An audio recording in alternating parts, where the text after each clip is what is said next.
বিকেলে আমরা একটু রেডি হয়ে বেরিয়ে গেলাম ঘুরতে যাওয়ার জন্য।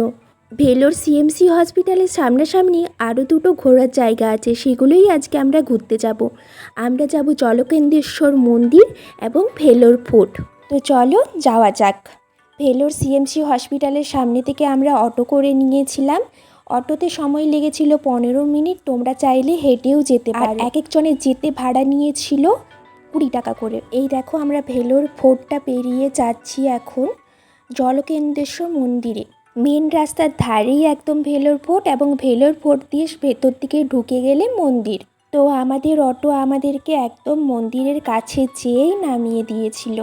এই দেখো মন্দিরে ঢোকার আগে একটা রথের মতো দেখতে পাবে সোনালি কালারের। চলো মন্দিরের দিকে আমরা এগিয়ে যাই আস্তে আস্তে।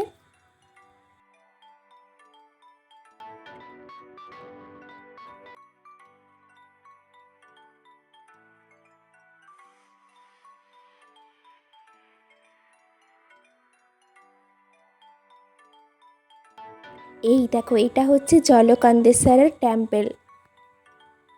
তো এখানে তোমরা এন্ট্রি গেটের সামনে জুতো রাখার জায়গা পেয়ে যাবে, সেখানে তোমরা তোমাদের জুতোগুলো খুলে রাখতে পারো। এখানে জুতো রাখার জন্য কোনো টাকা লাগে না। তো আমরা এখানে জুতো খুলে সামনে মন্দিরের দিকে এগিয়ে যাব। এই দেখো এটা মন্দিরের মেন এন্ট্রি গেট। কত সুন্দর দেখতে লাগছে তাই না? আর কতটা উঁচু তাই না বলো? আর লোহার দরজাটা দেখো একবার, কত বড় দরজা। তো মেন এন্ট্রি গেটটা পেরিয়ে সামনে আরও একটা গেট আছে। আর সামনের পরিবেশটা দেখো একবার, কত সুন্দর লাগছে, একদম পরিষ্কার পরিচ্ছন্ন।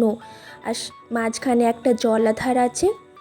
তো চলো আরও সামনের দিকে আমরা এগিয়ে যাই। আর এই দেখো এই জলাধারটা, এখানে না অনেকগুলো মাছ আছে। আর মন্দিরের প্রতিটা কারুকার্য একদম নিখুঁত।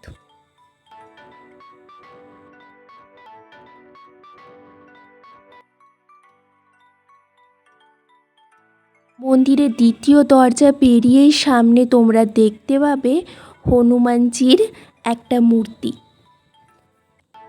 দেখো হনুমানজিটা কত সুন্দর দেখতে লাগছে আর কত সুন্দর সাজানো।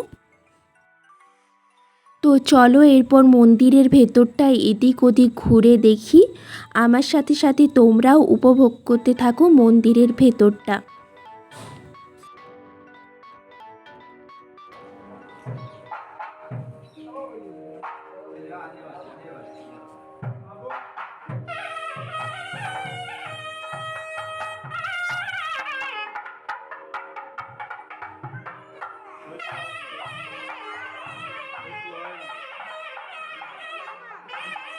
আর এখানে এক ধরনের বাদ্যযন্ত্র বাজছিল, যেগুলো আমরা বেশিরভাগ সাউথের মুভিতে শুনে থাকি তাই না বলো?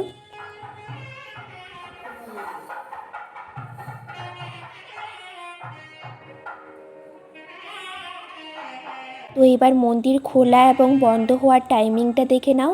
সকাল 6:30টার সময় মন্দির খোলে, আবার দুপুর 1টায় বন্ধ হয়ে যায়, আবার দুপুর 3টের সময় খুলে রাত্রি 8:30টায় বন্ধ হয়ে যায়। তারপর আমরা মন্দিরের ভেতরটা ঘুরে বাইরে চলে এলাম। আর তোমাদেরকে মন্দিরে ঢোকার সময় এই রথটা দেখাচ্ছিলাম না, দেখো কত সুন্দর এই রথটা দেখতে। তারপর আমরা হেঁটে হেঁটে চলে এলাম এই ভেলোর ফোর্টে। ভেলোর ফোর্টের মাঝখানে যে জলাধারটা আছে সেটা এত সুন্দর দেখতে লাগে না, কি আর বলবো। আর জলাধারের সামনেই সবুজ ঘাস দিয়ে তৈরি করা একটা পার্ক আছে, এখানে তুমি বসে সময় কাটাতে পারো। এই ভেলোর ফোর্টের মধ্যে আমরা ঢুকেছিলাম, কিন্তু সেখানে ভিডিও অ্যালাউ করেনি বলে আমি ভিডিও করতে পারিনি। তো আমাদের ঘোরাঘুরি মোটামুটি কমপ্লিট। এবার আমরা রুমে যাব। ধন্যবাদ সকলকে আমার ভিডিওটা দেখার জন্য।